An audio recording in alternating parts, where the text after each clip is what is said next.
pour un nouveau podcast intitulé Voyance et énergie. On a le plaisir d'accueillir avec nous Christelle aujourd'hui qui va nous parler de son don de voyance. Christelle, bonjour. Bonjour. Merci à toi d'avoir accepté notre invitation. Avec plaisir. Alors on aime toujours bien commencer notre podcast en demandant à notre invité comment tu te sens aujourd'hui. Très bien, on est en plein dans les vacances de printemps, tout va bien. C'est parfait. Alors toi, depuis des années, tu exerces tout ce qui tourne autour de la voyance, notamment la lecture de tarot. Et aujourd'hui, tu as décidé de venir nous en parler. Affirmatif. Et donc, nous allons te poser quelques questions et c'est moi qui commencerai avec ça. Et alors, qu'est-ce que la pratique de la voyance? La pratique de la voyance, c'est, pour ma part en tout cas, pouvoir aider des amis qui ont des questions, qui sont indécis, en faisant un tirage de cartes, bien sûr, en laissant chaque fois le libre arbitre, en disant ils ne sont pas obligés de suivre les recommandations des cartes, ils ont quartier libre. Qu'est-ce qui t'a conduit à exercer la médiumnité? Ma grand-mère. À quel âge tu as commencé à exercer et ce don, il t'est venu depuis la naissance ou c'est venu à la suite d'un événement particulier? Alors, il y a deux événements, on va dire.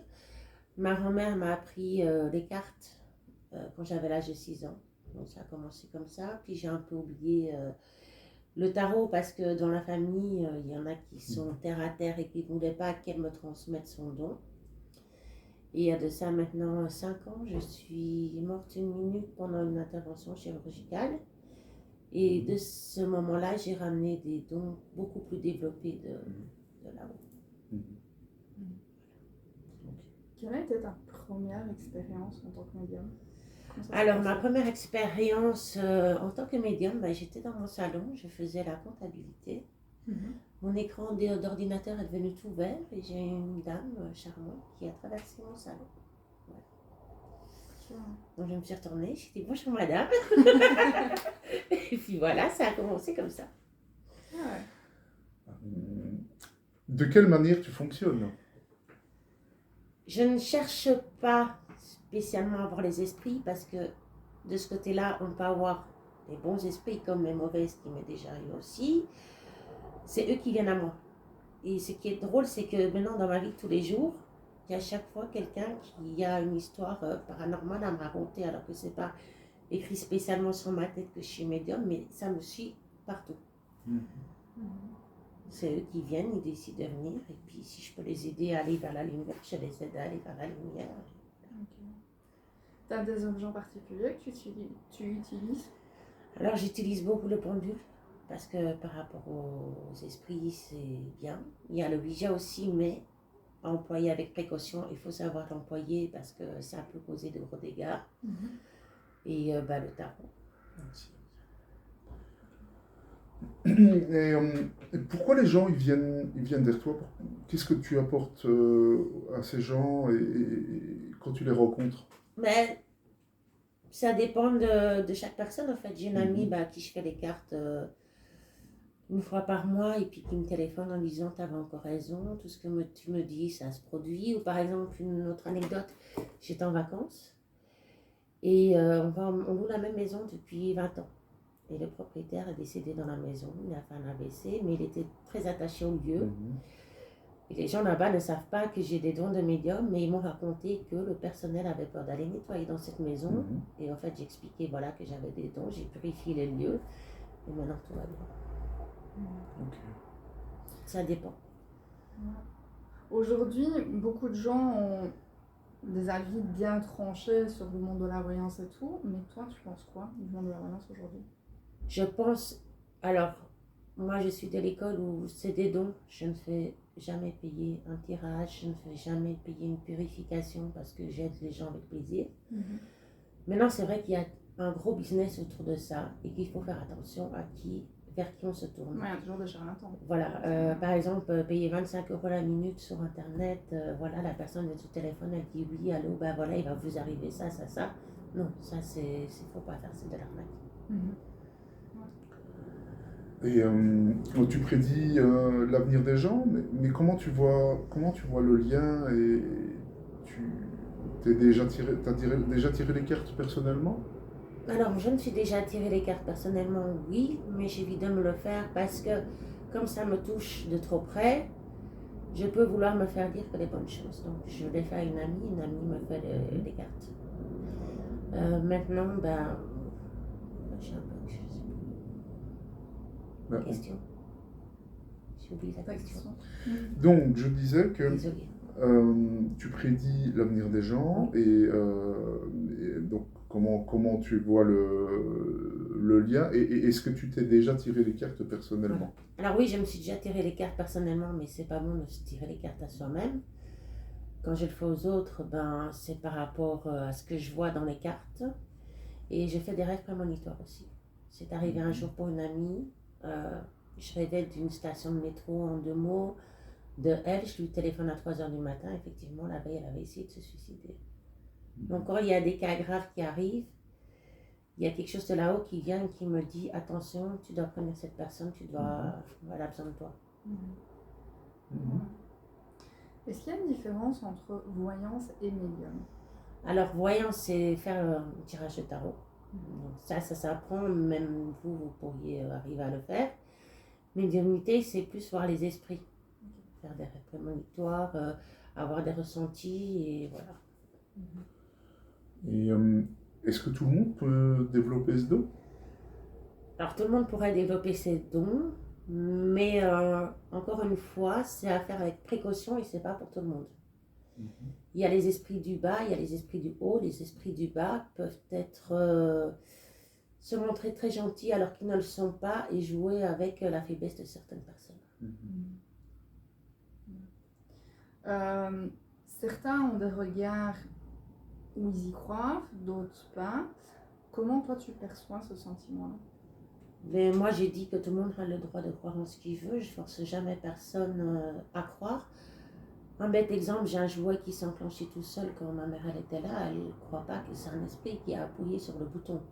Donc je comprends tout à fait qu'il y a des gens qui disent non, j'y crois pas, je suis terre à terre scientifique, et d'autres qui sont plus ouverts, chacun ses choix, je n'influence personne. Comment en tant que voyant, tu perçois le tirage, comment tu ressens les choses, comment tu les vis? Ça dépend de quelle chose il s'agit. Par exemple, si j'ai un esprit négatif qui vient me réveiller à 3 h du matin, je le vis mal comme tout le monde parce qu'il y a quand même cette peur de qu'est-ce qu'il me veut, qu'est-ce qu'il peut me faire, voilà, ayant déjà vécu une petite possession, je sais que ça peut être très dangereux. Maintenant, quand c'est que par exemple, mon grand-père qui viendrait me dire bonjour ou des choses comme ça, je le vis très bien, je suis contente. Voilà. Et si je peux aider un esprit qui est bloqué sur la terre, justement d'aller de l'autre côté, là c'est encore mieux. J'ai aidé quelqu'un à vivre sa mort dignement. En tant que médium, donc toi tu vois les esprits, tu les perçois. Oui. Mais comment tu les ressens? Comment tu ressens leur présence? La température de la pièce change bien souvent. Il fait très froid, alors il y a des esprits qui sont très coquins, il y en a qui se montrent, il y en a qui ne se montrent pas. Il y en a qui arrivent à se cacher aussi, mais qui sont là parce qu'ils ont peur, ils attendent de voir peut-être si je suis quelqu'un de confiance par rapport à ça. Ça dépend. Est-ce que pour toi, on peut changer un événement que tu vois? Changer un événement que je vois, si je suis prévenue assez tôt, je peux mettre une personne en garde. Après, c'est à la personne que je m'en garde de savoir si elle me fait confiance par rapport à ça ou pas. Il y a certains physiciens qui disent qu'il y a un passé, un présent, un futur. Toi, dans les cartes, tu vois l'avenir, mais comment tu sais, est-ce que tu sais dire par rapport à ça, ça va se passer tel jour, telle date, à tel moment, et comment ça va se passer? Alors, je ne sais pas donner de date parce que les cartes n'ont pas de date. C'est des événements qui arrivent, mais généralement, quand je fais un tirage, ça arrive entre 6 mois, voire 2 ans maximum. Et tu Et sais ça pas arrive. exactement comment va se Non. passer, comment ça va se dérouler. Quoi. Parce que tu Je vois, peux dire, voilà, il y a ça, ça, ça. Ouais. Puis c'est déjà arrivé, par exemple, je fais un tirage à une copine et un an après, elle me dit, mais tu m'avais dit ça dans les cartes. Donc moi, je conseille toujours, quand je fais un tirage à quelqu'un, c'est de noter ce que je dis, de garder le papier et de revoir, par exemple, un an après en disant, ah oui, c'est arrivé. Ouais. Voilà. En tant que médium, tu as des flashs, tu as des sensations. Comment tu ressens les choses? Comment tu les interprètes? Des sensations, je peux avoir des sensations de mal-être, parce que j'arrive avec toi. Quand on est dans un endroit ou qu'il y a une maison qui ne m'inspire pas confiance, je vais me sentir pas bien.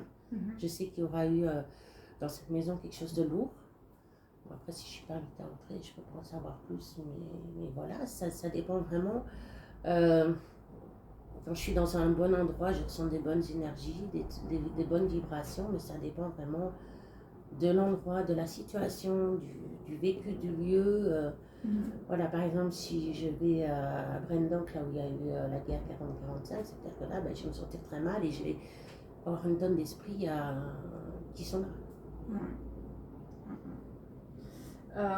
Est-ce que le terme voyant te convient parfaitement ou est-ce que tu préférerais qu'on te nomme différemment par rapport à ce que J'ai pas tu fais? spécialement envie qu'on me nomme parce que c'est pas quelque chose que j'ai voulu, ça m'est arrivé comme ça. Et je dirais plutôt dire elle a un don ou voilà. Ouais. Mais j'ai pas envie d'avoir une étiquette ou parce que c'est tellement vaste. Voilà, je préfère. Maintenant, tu as le côté voyant, mais tu as le côté aussi médium, donc avec les esprits et tout. Est-ce que par rapport à ça, tu entends des voix? Est-ce que tu vois la personne en face de toi? Alors moi, c'est ou- plus voir la personne. Tu vois Parfois, il y en vraiment a son qui- visage, tu vois tout? Oui, oui. Je les vois pas comme vous, bien sûr, c'est un peu flouté, Ouais. on va dire. Mais alors, si elles veulent me parler, oui, je vais les entendre. Si elles veulent pas, elles passent, je les vois et ils s'en vont, quoi. Voilà. Est-ce que l'invincibilité remplit une vie? Quand tu vas dans un lieu, on dit souvent que le lieu garde les histoires, les âmes. Moi, je vais aller dans ce lieu, je vais rien ressentir, peut-être. Et toi, contrairement à cette sensation, comment interprètes-tu ça? Comment tu le ressens? Comment tu fais? Tout dépend du lieu. Si par exemple je suis dans un cimetière, oui, ça se peut que si je suis face à une tombe, je vais dire cette personne elle a souffert, elle a eu ça, ça, ça avec mes ressentis. Si par exemple, quand on va à New York, je vais voir le World Trade Center, oui, là je vais me sentir très mal. Ça dépend de l'endroit, de ce qui s'est passé, mais je pars du principe que par exemple, même une maison, les murs gardent des traces de ce qui s'est passé. Si par exemple il y a eu un meurtre, la maison va garder le meurtre en mémoire. C'est pour ça qu'il faut toujours purifier, qu'il faut faire attention à ce qu'on fait chez soi. Il y a plein de choses à prendre en considération. On entend souvent parler de voyance astrale. Quelle est la différence entre les différentes voyances qu'il y a? Moi, je pense que le voyage astral, c'est plus sortir de son corps et être dans un état de, je dirais plus style yoga, zen, etc. Mais pas vraiment une forme de voyance. Pour moi, c'est plus un état d'esprit, un état de bien-être, mais ça, je n'y arrive pas, je suis pas là-dedans. D'accord. Moi, c'est plus les énergies via les pierres. Ouais. Voilà, la purification, les huiles essentielles, tout ce qui est homéopathie aussi, mais à ce niveau-là, je ne suis pas encore dedans. Et le destin pour toi, c'est écrit? Penses-tu que tu peux changer, qu'il peut changer en fonction de ce que tu vois dans les cartes? Alors, si je vois quelque chose dans les cartes, oui, on peut toujours le changer et réfléchir à quelle direction on veut aller, mais je pense que notre destin nous est écrit à la naissance. Et qu'on est là pour une bonne raison. Et bien sûr, on garde un passé de nos vies antérieures, ça c'est indéniable. Et c'est à nous, à cette vie-ci, de faire au mieux pour bien la vivre. Ouais. On parle d'esprit, on parle d'âme, mais qu'est-ce qu'en réalité le parcours de l'âme?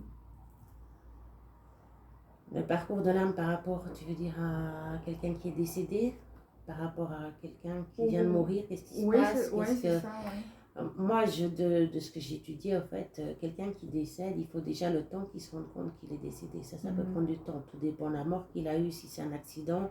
Si par exemple c'est une personne de 20 ans qui meurt comme ça, qui s'y attendait pas du tout, elle peut mettre du temps à se rendre compte en disant je suis morte. Ça peut prendre du temps. Maintenant, entre la mort et le passage de l'autre côté, on peut compter un laps de temps de 6 mois environ. Et, comment on devient le messager entre le visible et l'invincible? Est-ce que tu vois les défunts? Est-ce que tu vois avec les yeux? Est-ce que c'est une interprétation? Et qu'est-ce que tu fais? Alors moi, je ne fais quelque rien. chose? Je ne fais rien. Parce que j'estime qu'un défunt doit reposer en paix. Je n'interviens que s'il vient vers moi. Par exemple, si je suis en enterrement, bien sûr, je vais voir le défunt à son enterrement. Bien souvent, à ce moment-là, il se pose des questions. Pourquoi je suis mort? Pourquoi, voilà. Quand c'est quelqu'un de ma famille qui décède, bien souvent, je suis réveillée et je vois comment il est mort. C'est parce que là, on est proche et que... Mais ça, la personne, soit elle vient chez moi, soit elle vient pas. Je peux pas définir. C'est vraiment cas par cas. Tu dis tu parles avec les défunts justement, mais c'est des conversations comme on a ici, par exemple ici. Ah bah s'il y en a ou qui est-ce qu'il y a vient d'autres, ici et qui a envie vraiment de me parler, de me raconter des histoires, oui, je peux avoir une discussion avec lui comme j'ai. C'est pas des réponses courtes, oui, non. Non, voilà, c'est il vraiment y a une des communication, âmes qui quoi. se souviennent très bien de ce qu'ils ont vécu sur la terre. Voilà, c'est pour ça qu'on dit bien souvent, on passe un certain temps là-haut et puis on se réincarne dans un autre corps. Ouais, il y a vraiment un dialogue qui se fait. C'est ça peut. Ou soit pas du tout, hein. Ça dépend vraiment de l'esprit qui est là. Ouais.